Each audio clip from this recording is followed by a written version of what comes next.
veio. E Jesus me resgatou. Eu não era nada. Aleluia. Mas agora eu sou. Glória a Deus.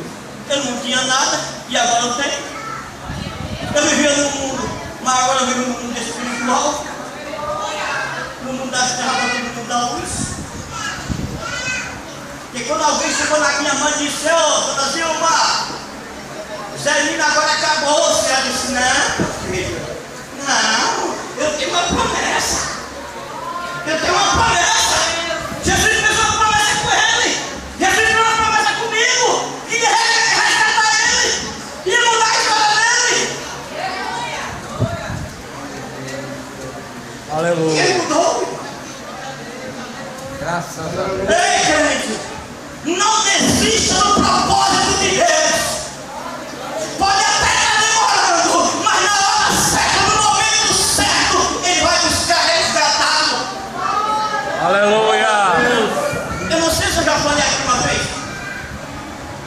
Um jovem chegou nessa mesma época que nós vamos levar de evangelista. Ele chegou meio-dia, o sol quente.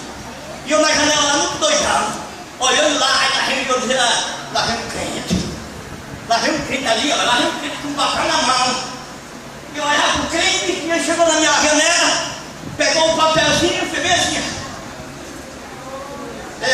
Eu estou convidando o senhor a ir para a igreja. Quando ele me fez esse convite, parece que foi uma agulha lá dentro. Ele disse: aonde é a igreja? Porque ela não está ajudando, né? Aonde é a igreja? É aqui pertinho, ó. Hoje tem culto. Tá tudo bem, tá certo, tá legal.